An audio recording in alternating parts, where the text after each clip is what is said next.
So this is Danny Flexen here for Seconds Out. Delighted to be joined by heavyweight contender Otto Wallin. How are you doing?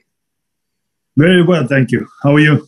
I'm good. Obviously a big fight announced this week that has been signed, but we'll talk about that in a while. But first I want to get your reflections on your most recent performance. A very good win over Dominic Breazeale, former world title challenger, of course, and probably on paper the best victory of your career so far. I would say so. I think he's the best name that I have on my record right now. And yeah, it's a good fight, a step in the right direction. So it's moving forward. Do you get a sense of where that leaves you, both in terms of kind of rankings and moving towards that inevitable world title shot, and also your profile, because he's a pretty well-known name, particularly in the US? Yeah, I feel like I'm starting to step out of that light of, fighting Tyson Fury and all that, and try to be my own man, So I think this fight would help with that. And I'm not sure about the rankings. You never know with them. But like I said, a good fight and a step in the right direction and should bring me up some on the rankings. So hopefully it will. Did anything about Breazeale's performance surprise you? Anything tactically that you weren't expecting? Not really. Felt like we had him down pretty good. Not so much. We figured that he probably wanted to come on late and try to knock me out there. And I think that's probably what he was trying to do, because the first half of the fight, he didn't do much, I think. I haven't been able to watch the fight since, but from what I can recall. What's the feedback been like? I know you said you haven't watched it yourself, but I'm sure you've had a lot of feedback from people in the industry and also from fans on social media and so on. Has it been broadly positive? I think so, yeah. It's been very positive. And it's a good win for me. And a lot of people thought that it was a 50-50 fight before the fight. And I showed that I was better. And that was good. Do you kind of look through the rankings on BoxRec and things like that and kind of look at who might be next for you, who would be a logical next step? Honestly, no. I don't go on BoxRec and check in the rankings much. There's, I don't know. The rankings is so much more than just boxing. I feel like it's a lot of politics, especially in the organization. So yeah, I don't spend too much time there. I just, try to do my job and have my team stay updated on that. And have your team given you any indication of what might be next for you? Obviously, things are starting to open up again now with the vaccine being rolled out. Not really. We haven't had many discussions, to be honest. I'm looking at the fight maybe June, July next time. And I'm fighting on Showtime, so there's a connection there with the PBC fighters. And my last two fights with Kaufman and Breazeale has been PBC fighters. So probably would be one coming from there, I would think. One of those guys in the PBC, I think. So is that relationship, would you class yourself as a PBC fighter now? Or are you have a relationship where you get fights on the Showtime shows? Yeah, no, I have a relationship with Showtime, and that's where I am, where I'm at. So I'm not a PBC fighter, but I'm fighting on Showtime. You're just picking off their top names one by one. Yeah. It's not a bad way to raise your profile. You mentioned about the Fury fight and kind of moving out of the shadow of that. Do you think you've improved from that fight? Not obviously you've improved since, but I mean directly from your experience, do you think that's helped you to improve? I think so. I think that, sharing the ring with the best in the world for 12 rounds, it's nothing better than that. And I think that's the biggest thing I need is experience. And to have that fight and now have a 12-rounder here with Breazeale and, just keep fighting and keep winning and keep training.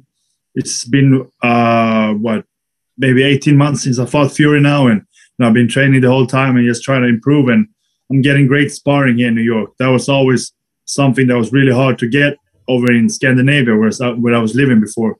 And so I would go, months and weeks without any real sparring. I had a couple of cruiserweights that were good, but no real heavyweights. So it's really different here in New York, and I can get so much sparring with different guys and top guys. So I think that's really improving me a lot. Can you tell us some of the sparring partners you've had, particularly ones that you feel you've learned the most from or that you've got the most out of? Yeah, I mean, here in New York, I've had Adam Kownacki, sparred him in the past, and now also for this fight with Brazil. Zhilei, the Chinese guy, sparred Big Baby before, a while back. I mean, 3 years ago, maybe. Okay. But there's so many guys, and not only pros but also amateurs, and to be in there with different styles and different sizes, and some southpaw, some orthodox, and some are punchers, some are not. So I think just the mix of it is really good. I think that's really helpful. Give us an insight. So when you get to your sort of level, which is on the fringes of world title contention, how is sparring organised? Is it your team reaching out, you're being invited, or you're just going around gyms and seeing who's available? How does it work? Yeah, I would say that, my trainer and my manager try to reach out to people and see. They know that some people that have a lot of guys, so they will ask him, hey, do you have a heavyweight? And we already know Adam from before and his team, so that's easy. Sometimes we call them, they call us, and get work done. And then Zhang, we have a good connection with his team, so I think mostly my manager speak to them and set it up. And sometimes he would have come to our gym. We went out to New Jersey, sparred with him, and then some people, I just text them on Instagram, say, hey, are you up for some sparring and stuff like that. So that's basically how it's done. Oh, good stuff. Now, as I alluded to earlier, it was announced this week that the Fury-Joshua Undisputed fight has been signed. Still no date or venue. What was your reaction when you heard? Because there were a lot of people sceptical about whether it would get over the line. And I know there's still things to arrange, but it looks like it's going to happen. Yeah, it looks good. And I think that's great. I think it's great for boxing and great for the heavyweights.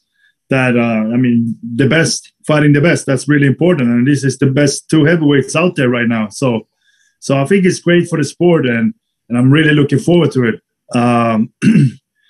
That was my reaction, and I think it's going to be a really good fight. And hopefully can get a crowd, maybe not. And but maybe for the rematch, there could be a full house or something. How does it affect someone in your position that the titles are going to be unified? Does it make it harder because you'll all be kind of jostling for contention for one champion now? Or do you expect after the 1 or 2 fights they have, the belts will be fragmented again? I would think so. I mean, I've only been in this situation. This is my first time, so I don't really know how it works. But, my trainer, Joey, he's been around for a long time, and he says, no, it's going to be a unified champion, but there's going to be opportunities coming about, and some titles might be released and stuff like that. So, I trust Joey, and I think that title's going to be available. I'm sure he's right. You've been in the ring, of course, with both Fury and Joshua, albeit only Fury as a professional. How do you think it works as a style match? What do you expect from the fight, or fights if it is too? I think that Joshua is always going to be dangerous. He's a big puncher and a very good fighter. Like I said, these are the two best guys out there. I just think with Fury that he's bigger than Joshua and awkward. He has good boxing skills, and he showed that he can be aggressive also. So I think that Fury is going to come out there, especially in the beginning, and try to outbox Joshua. And Fury is a really good boxer. I think that he's going to be able to do it. And then we see what happens. If he tries to take it to him, I don't know. But I'm pretty sure that Fury will come out and try to box him. Do you think Fury will come out on top in the fight? Yeah, I think so. I think that Fury probably wins a decision. But I think that it's going to be a great fight. So I think so. And you mentioned that Fury has shown that he can fight aggressively as well. When that happened, obviously I'm taking you back a little bit now, but when he fought Wilder in that rematch, were you surprised that he decided to take it to Wilder, having you given him all he could handle when you were aggressive in your fight? I think that I was surprised that Fury did it. Yeah. But I was feeling like somebody could do it to Wilder. And, I had said in an interview before, actually, I said that I feel like at some point somebody's going to come in there and just run Wilder over. And that's really what Fury did.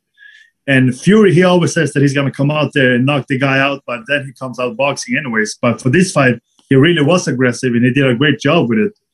So I was surprised that Fury did it, but I wasn't surprised that it happened to Wilder. So kind of natural question then. You're going through these PBC heavyweights one at a time. Fury and Joshua are going to be tied up with each other for the rest of this year. Is Wilder a fight you'd like, especially in New York area? That would be great, I think. You know, Wilder is still one of the big three, I think. And before he's been champion, so I would like to fight him, of course. And I think a fight with him will be great for me. And if I would beat him, then I'll be right up there. So yeah. I'm thinking, Barclays Centre, when everything's back open again, get a crowd. It's an exciting fight. That would be great. I would say the Garden, because I live just a block away. So then I can just walk over, fight, and then just walk home after. It's the more historic venue as well. So yeah, I'm not going to argue. Yeah. If I can be there, I'm happy either way. Good stuff. Sounds good. All right, before I let you go, just any message for the fans? I know you've made a lot of fans in the UK, especially since that fight with Fury, and have followed you since. Any message for them about how you're doing and what's next for you? Yeah, like I said, I'll probably fight, I would think Zhilei maybe. And we don't have an opponent yet, but I'm training, working, and trying to get better. And I'm really thankful for all the support I get from over there in the UK. I get a ton of support. Some people are not crazy about me, but a lot of people are. So a lot of people like me. Social media, that happens to everyone. Yeah, I know. No, how it works. No, but I really like the UK fans. That's got to be one of the best in the world in boxing. I've been to maybe a couple of pro shows over there, and it's always been great. People are singing and dancing and having a good time, and that's how it should be. And so thank you guys very much for all the support. Great stuff. Well, we look forward to catching up with you again when you've got your next fight date in the books. We can have a talk about that. But for now, take care and best of luck with the rest of your training. Thanks. Take care. Cheers, Otto. Thank you. All right. Thank you.